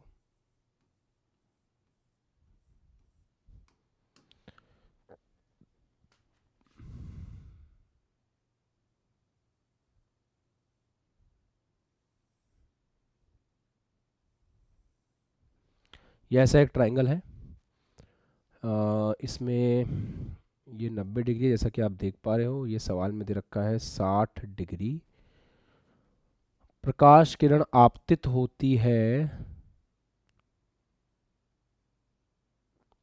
बी सी, ये ए है, ये बी है, ये सी है। प्रकाश किरण ऐसे आपतित होती है, ये n है इसका माध्यम अपवर्तनांक। n का वह मान ज्ञात करें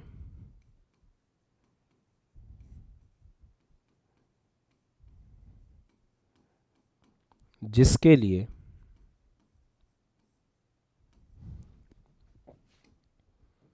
n का वह मान ज्ञात करें जिसके लिए किरण सतह BC को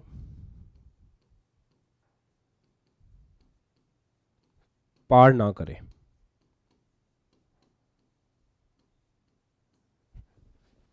गुड क्वेश्चन।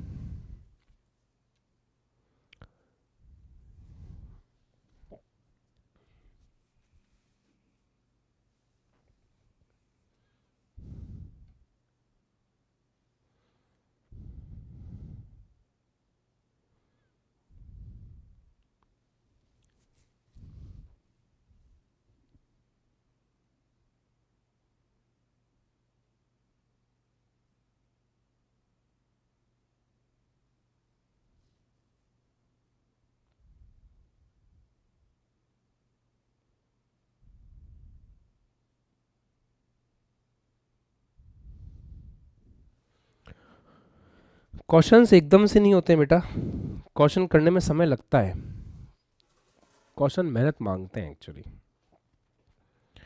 कुछ जादुई चीज़ नहीं है सवालों को कर पाना, इतना आसान नहीं है। It will take time, but होगा, तुमसे मेहनत करोगे तो होगा। अच्छा सवाल है, सोचो आराम से इसके बारे में।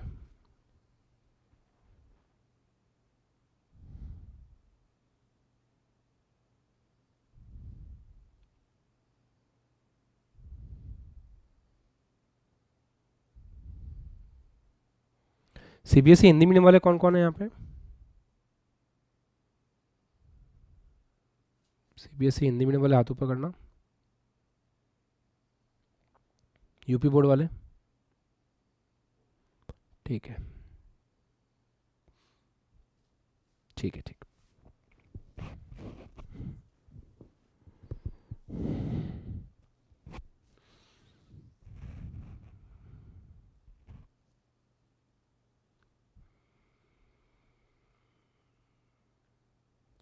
चलिए साहब सॉल्व कराते हैं। ये सवाल ना ज्योमेट्री का ज़्यादा है, मतलब ये सवाल ज्योमेट्री से होगा। अगर ज्योमेट्री आपकी अच्छी है तो आप इस सवाल को बढ़िया से कर पाओगे। करते हैं, चलो लेट्स हैव अ लुक।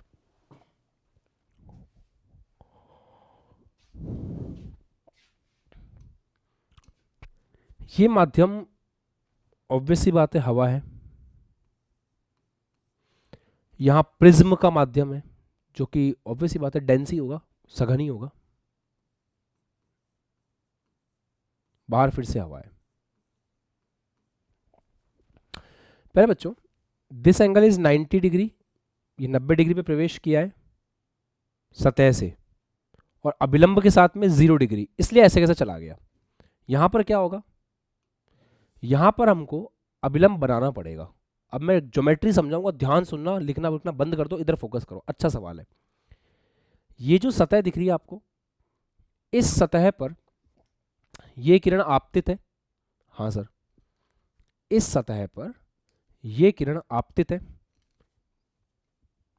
तो इस सतह पर आपको क्या बनाना पड़ेगा, अभिलंब। इस सतह पर अभिलंब कैसे बनेगा, ये सतह ऐसे है तो अभिलंब 90 डिग्री का ऐसे बनेगा, तो इस सतह पर अभिलंब ऐसे बनेगा, ऐसे। बोलो भाई, ये बात समझ में आती है? हेलो, क्लियर है? ठीक है। ये एंगल 60 डिग्री है, तो ये एंगल कितना होगा, 60 डिग्री। काहे? प्रिंस कुमार, इधर देखो, ये एंगल, ये जो लाइन है ये ऐसे है, ये वाली लाइन भी ऐसे है, ऐसे काटता हुआ जा रहा है। If this angle is 60 degree, this angle is also 60 degree, है ना हर्ष? सही बात है। ठीक है, मयंक समझ आया कि ये एंगल 60 है तो ये भी 60 होगा। एक और बात, ये 60 है तो ये एंगल कितना होगा? 30 डिग्री। काहे? ये और ये 90 डिग्री है ना, तो तुमने इसके ऊपर लंब डाला था ना, तो ये 90 डिग्री, ये 90 डिग्री, ये पूरा भी 90 डिग्री। तो 90 डिग्री में से एक कोण 60 हो गया तो बचा हुआ कितना होगा? 30। ऐसे मतलब दूसरी वाली सतह के ऊपर, इस सतह के ऊपर जो प्रकाश किरण आपतित हुई है वो कितने एंगल पे आपतित हुई है? 30 डिग्री पे आपतित हुई है। ज्योमेट्री समझ में आ गई? जितने बच्चों को हाथों पकड़ दो एक बार। ओके, एक बार वापस समझाने की जरूरत लग रही है। जिनको नहीं आई एक बार वो क्रॉस करो। Okay okay okay okay okay. Shivam की मन मन मुस्कान चल रही है, आगे समझ में? शिवम सिंह ठीक है, चलो भाई वापस देखो। प्रकाश किरण ऐसे प्रवेश करती है, अंदर जाती है, अंदर जाके यहाँ टकराती है। हमें एंगल तो चाहिए ना, सवाल तो बाद में करेंगे, पहले एक ज्योमेट्री देख लें। इस सरफेस पे मैंने लंब डाला, तो इस सरफेस पे लंब डाला तो इस सरफेस के 90 मैंने डाल दिया, ये 90 डिग्री है ऐसे, ये 90 है तो ये पूरा भी 90 है। हाँ सर, ये जो प्रकाश किरण आई है ये कितना एंगल बना रही है अभिलंब के साथ, वो चाहिए होगा ना हमें, उसके बाद तो हम क्या फॉर्मूला लगाएंगे। तो मैंने ये कहा, अब आप ऐसे देखो, ये एक पैरेलल लाइन है, ये एक पैरेलल लाइन है, और ये लाइन बीच में से काटती भी जा रही है ये वाली, तो इफ दिस इज 60 ये एंगल भी 60 होगा, है ना। ये पैरेलल ये से कट कर रहा है, ये 60 है, ये पूरा 90 है, ये 60 तो ये 30 होगा। मतलब इस सरफेस पर आपतन कोण कितना है? 30 डिग्री है। ये समझ में आ गया मेरे को, ये बहुत बड़ी बात थी। अब आपका सवाल क्या बोल रहा है बेटा वो सुनो। आपका सवाल ये बोल रहा है कि प्रकाश किरण इस सतह को क्रॉस करके आगे नहीं जानी चाहिए, यहां से प्रकाश किरण बाहर नहीं निकलनी चाहिए, यही कह रहा है ना सवाल, जिसके लिए किरण सतह बीसी को पार करके ना जा सके। अच्छा, तो किरण पार करके नहीं जाएगी तो जाएगी कहां?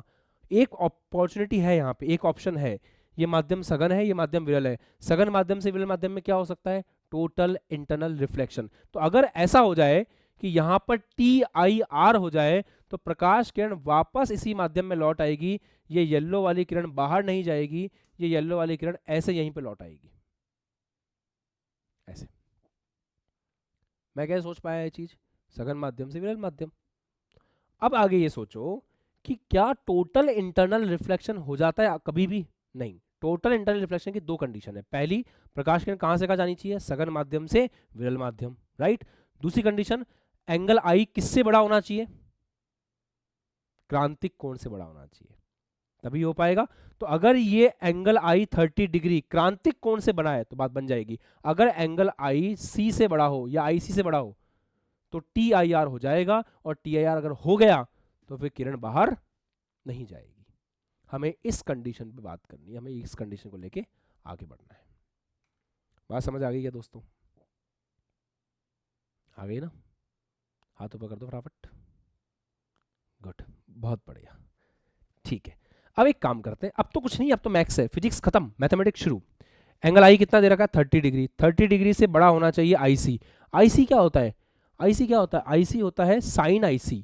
IC तो क्या ही लिखेंगे, साइन IC लिख सकते हैं। ये 30 डिग्री है, और IC के बारे में हम जानते हैं। एक काम करें, ऐसे करते हैं ना यार, कि दोनों तरफ साइन ले लेते हैं, तो साइन आई बड़ा होना चाहिए साइन IC से। अगर आई बड़ा है IC से तो साइन आई बड़ा होना चाहिए साइन IC से। तो यहाँ पे साइन 30 डिग्री, इससे बड़ा होना चाहिए साइन IC। साइन IC को क्या लिख सकते हैं? क्रिटिकल एंगल के लिए फॉर्मूला याद है कि भूल गए? NR/ND लिख सकते हैं, लिख सकते हैं। NR/ND लिख सकते हैं, हाँ सर लिख सकते हैं। साइन 30 कितना होता है? 1/2 होता है।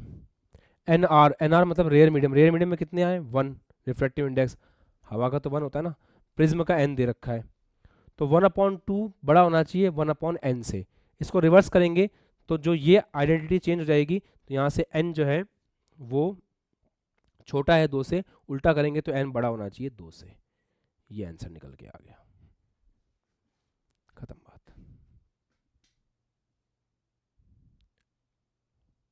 सही है, अच्छा सवाल था, मतलब that was a good question.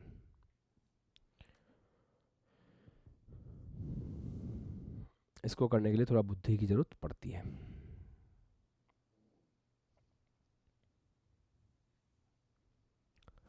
ठीक है, अब आते हैं अगले कंसेप्ट के ऊपर। हेडिंग लगाएंगे प्रिज्म। फॉर्मूले वगैरह बेटा बढ़िया से याद रखना, फॉर्मूले अगर बढ़िया से याद नहीं हुए तो लटक जाओगे।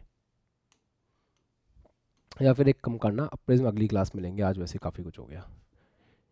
ठीक है, प्रिज्म नेक्स्ट क्लास में कवर करेंगे। प्रिज्म और जो आपका लेंस मेकर फॉर्मूला वो सब अगली क्लास में कवर करेंगे। हो सकता है मैं आज नाइट में भी एक क्लास रख लूँ और इस चीज़ को आगे कवर करूँ।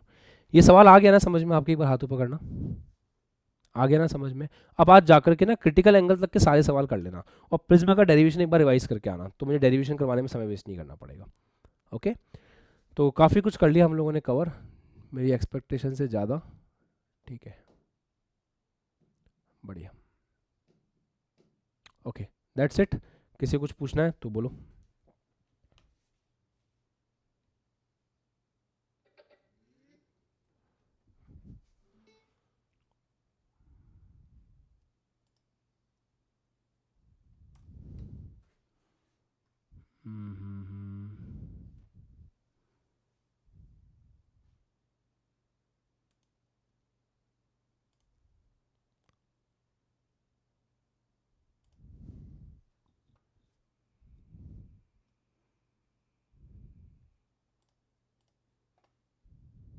अलाउ करूँ? हैंड रेस कर लो। हाँ ओम प्रकाश बोलो। Hello sir. हाँ जी बताइए। सर ये अवतल लैम्ब लैम्ब वाली आउट डेरिवेशन आरबीसी में है क्या? अवतल लेंस वाली, हाँ है ना यार, आ सकती है, करके जाना। और सर हर एक चैप्टर के ऐसे ऐसे ही ले लो ना एडवांस वाले लेक्चर। हर चैप्टर के एडवांस लेक्चर लेने से नुकसान हो जाएगा आप लोगों का। कैसे नुकसान हो जाएगा कि उतना, मतलब हर चैप्टर के एडवांस लेक्चर ऑलरेडी रफ्तार में है, तो उससे और ज़्यादा एडवांस पढ़ोगे बोर्ड के लिए तो दिक्कत हो जाएगी, फिर वो उतना आएगा नहीं एग्जाम में। आप जेई भी कर रहे हो क्या? नहीं सर। हाँ, तो फिर बोर्ड के लिए उतना एक्स्ट्रा मत पढ़ो, बहुत ज़्यादा एक्स्ट्रा मत पढ़ो। ये भी तुम लोगों की डिमांड थी, मैं तो कह रहा हूँ।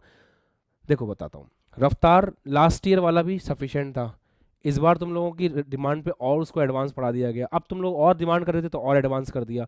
अब इसके ऊपर जाऊंगा तो फिर जे एडवांस हो जाएगा, तो उतना नहीं करना अभी अपन को, है ना? ठीक है, देखो यस सर। पढ़ो, पढ़ने में मज़ा आ रहा है तुम्हें मुझसे, वो बात मैं समझता हूँ, बट अभी एग्ज़ाम को टारगेट करते हुए पढ़ो, ताकि एग्ज़ाम अच्छा हो जाए आप लोगों का, उसके बाद तो फिर पढ़ते रहेंगे अपन।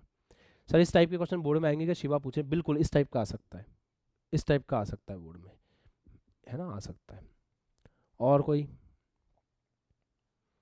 और एक चीज़ और है, कुछ बच्चों को इस बात का भ्रम हो रहा है कि हम लोग कंटेंट कवर ज़्यादा कर पा रहे हैं कि नहीं कर पा रहे हैं। ये बात मैं अपनी तरफ से बता पा रहा हूँ कि मैं ज़्यादा कंटेंट कवर कर पा रहा हूँ अगर हम इस मोड से पढ़ रहे हैं तो। रीज़न ये हो रहा है ना कि किसी भी तरह का डिस्ट्रैक्शन नहीं है इसमें। आपके चैट में बहुत टाइम वेस्ट होता था, मेरा भी। ओके, और कोई सवाल किसी का? हाथ ऊपर कर लो डायरेक्ट। हाँ सिद्धांत बोलो।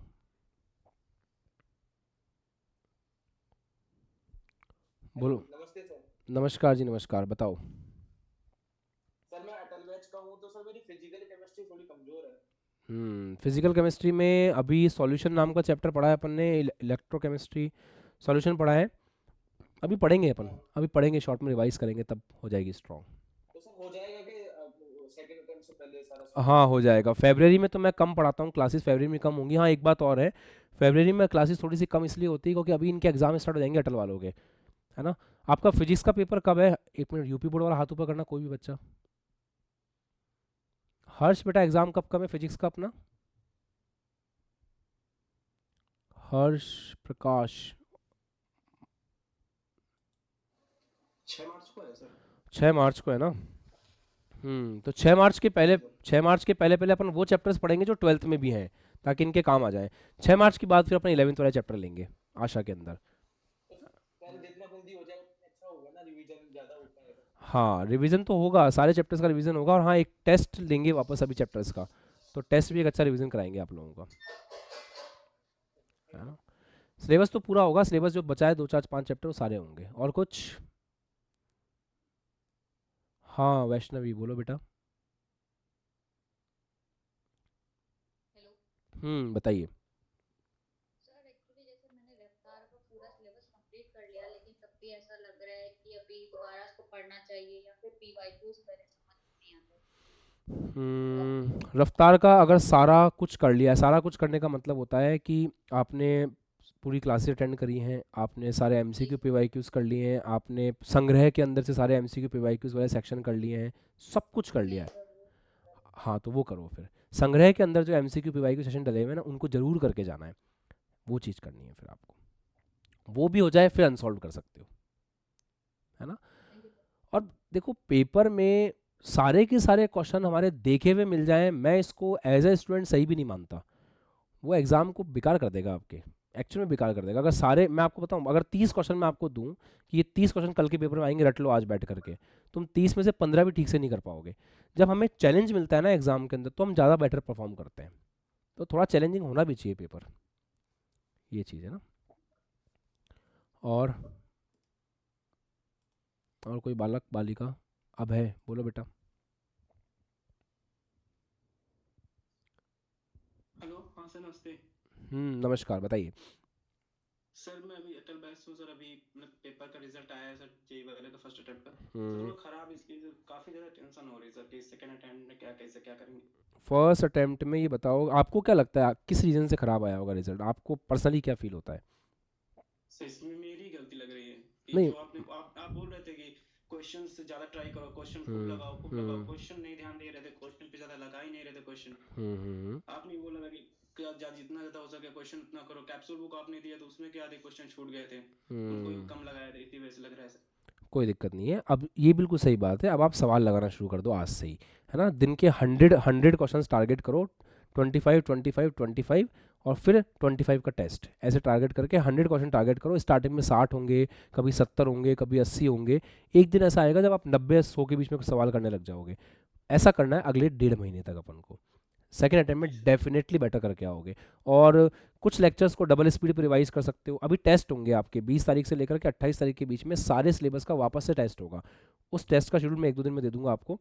तो उस टेस्ट को। सर 11th में आपने जो, जी सर, बोलो जी बोलो। सर, आपने जो 11th मैकेनिक्स कराया, जैसे कि न्यूटन्स लॉ ऑफ मोशन है और ये काइनेमेटिक्स है, इधर का पूरा क्वेश्चन हो गया था। हम्म जो सर ग्रेविटेशन के जो क्वेश्चन थे उसमें बहुत प्रॉब्लम हुई थी, वो ज्यादा समझ में ही नहीं आ रहे थे, और ऐसा किसमें से करें कुछ समझ में भी नहीं आ रहा था उसका। इलेक्ट्रोस्टैटिक्स और ग्रेविटेशन को हम जे एडवांस लेवल पे पढ़ के बैठे हुए हैं, तो उसके सवाल जो आगे जाके सवाल आते हैं ना, 3 4 5 6 क्वेश्चंस के बाद में, वो बहुत टफ है, उनको भी छोड़ सकते हो आप। स्टार्टिंग के करके डीपीपी सॉल्व करो, कैप्सूल बुक सॉल्व करो, ऐसा कर सकते जी सर। हो, है ना। Thank you sir. मोस्ट जी वेल, सर। Most welcome. हाँ जी अश्विन, सर। अश्विन बोलो बेटा। प्रणाम सर। खुश रहिए, बताइए कैसे चल रही पढ़ाई? अच्छे चल रहे हैं सर। मैं भी सीवी सारा सॉल्व कर लिया हूं सर। सीवी 3 का अपडेट बता दीजिए। एक ही क्वेश्चन बहुत बार ट्राई हो चुका है सीवी का। आपका बोर्ड कौन सा है? यूपी बोर्ड का है सर। यूपी बोर्ड में किताबें नहीं जा पा रही यार, महाकुंभ के चक्कर में। यूपी बोर्ड का सारा स्टॉक अटका पड़ा है, हम लोग जो वहाँ पे देखे आ चुके हैं, क्या बोलते हैं, स्टेशन के ऊपर, बट वो आगे नहीं भेज पा रहे क्योंकि काफ़ी ज़्यादा ट्रांसपोर्ट बंद हो रखा है यूपी में। तो जैसे ही ख़त्म होगा, फरवरी में हो जाएगा ना ख़त्म, 3 4 5 दिन में, उसके बाद अपन कर पाएंगे फिर आपके पास किताब पहुँच पाएगी, है ना। सर मेरा भी फर्स्ट टाइम सही नहीं गया है।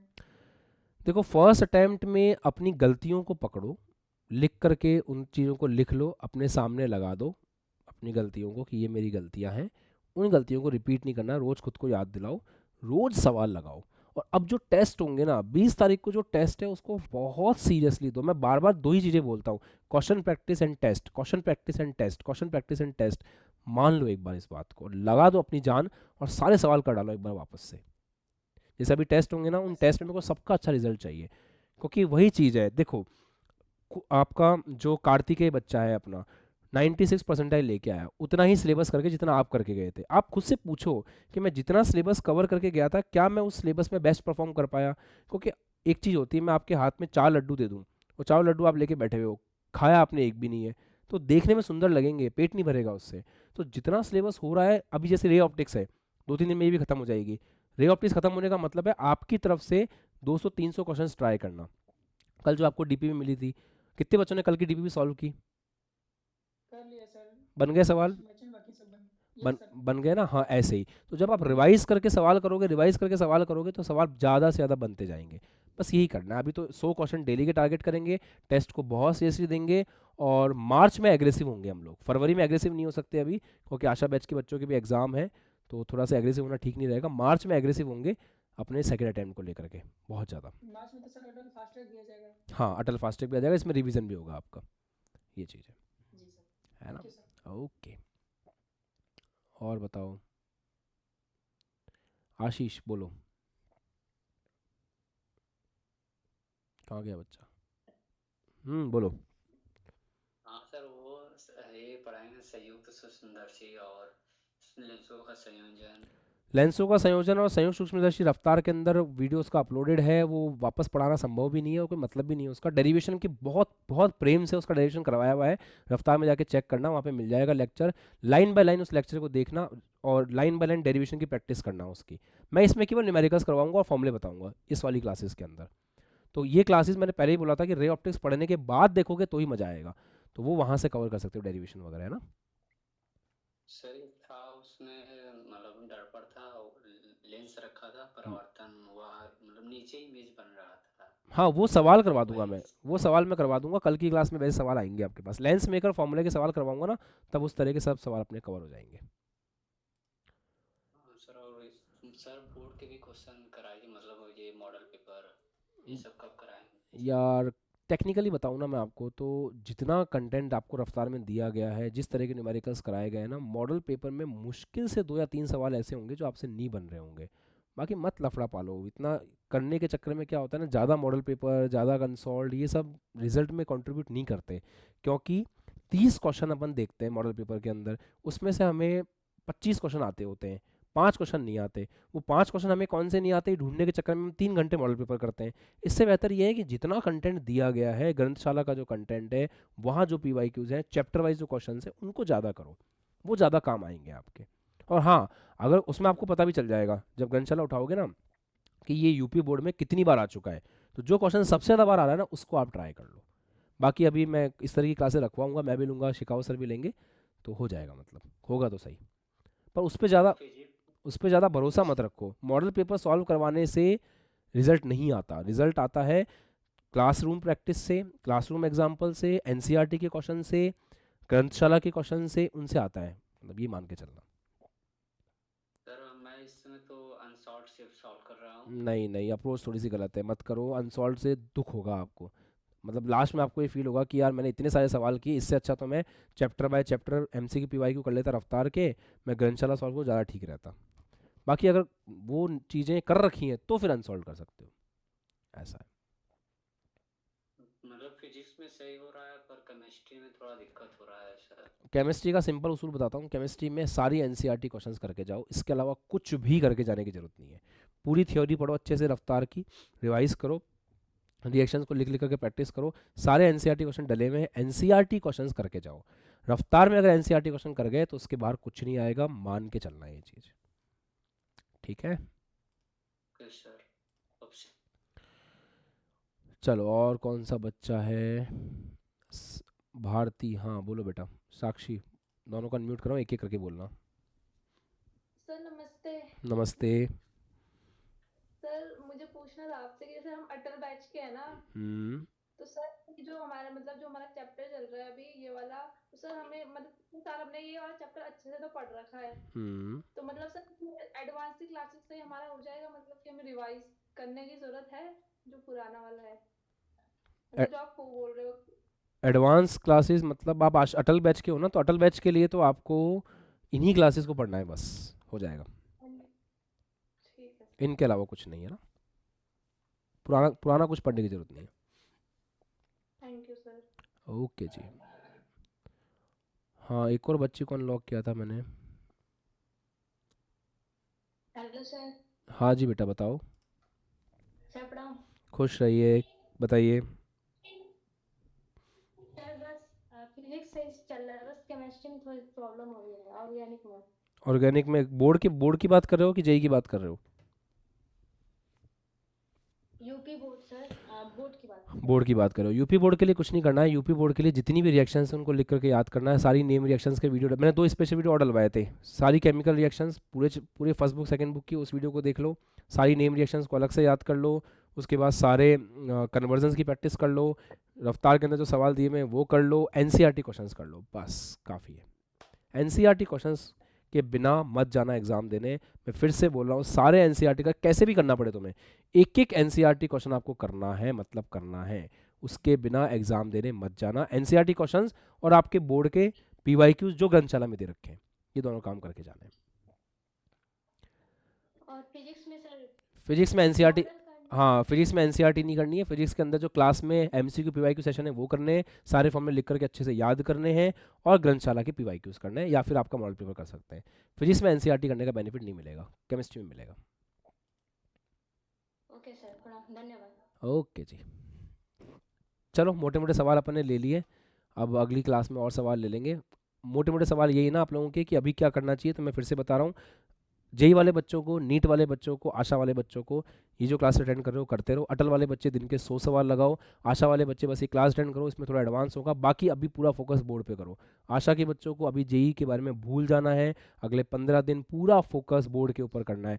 लिखना सीखो, कैसे डेरिवेशन को लिखते हैं, किस तरह से क्लास में लिखवाया गया है, कैसे ग्रंथशाला में डेरिवेशन लिखा हुआ है, सारे सवाल बढ़िया से लगाओ, और एनसीईआरटी क्वेश्चंस करो केमिस्ट्री के अंदर, ये सब कुछ करना है। और वैसे मैं पेपर डिस्कस करूंगा अभी आपका मॉडल पेपर जो टेस्ट लिया था सब्जेक्ट, तो और सिखा दूंगा कि एग्जाम में कैसे लिखना होता है। पेपर अच्छा जाएगा अगर सारे फॉर्मूले पढ़े होंगे, सारे क्वेश्चंस किए हुए होंगे, क्लासरूम एग्जाम्पल्स को रिवाइज किया हुआ होगा, डेरिवेशंस की अच्छे से प्रैक्टिस करके जाओगे, एनसीईआरटी क्वेश्चंस केमिस्ट्री में अच्छे से करके जाओगे, कहीं पेपर खराब नहीं होगा आपका। ठीक है, बाकी एक लिमिट है देखो चीज़ों को करने की, पूरे साल भर जो मेहनत करते हैं वो कलेक्टिव वे में एग्जाम में रिफ्लेक्ट करती है। आशा बैच के बच्चे को तो बस इकट्ठा करना है, उसने तो इतना पढ़ रखा है जिसकी कोई हद नहीं है, तो अब इससे ज़्यादा आपको नहीं करना, जो पढ़ रखा है उसको अच्छे से पढ़ के जाओ वापस। ठीक है, तो आज के लिए इतना ही रखते हैं, और अगली क्लास में इसको पढ़ेंगे। हो सकता है मैं आज एक और क्लास ले लूँ इसकी रात को, नहीं तो फिर कल ले लेंगे। ठीक है, 20 तारीख तक, 19 तारीख तक क्लासें लूँगा मैं, 19 तारीख के बाद में आपको एग्जाम प्रिपरेशन के लिए छोड़ देंगे, और बाकी अटल बैच वाले बच्चे तब तक अपने क्वेश्चन प्रैक्टिस में लग जाएंगे, फिर अपन मार्च में फ्री होकर क्लासेस को कंटिन्यू करेंगे, तब तक टेस्ट चलेंगे फिर आपके, और बीच में अटल बैच के बच्चों के लिए कुछ सेशंस रख लेंगे। ठीक है, चलो bye bye, take care, bye.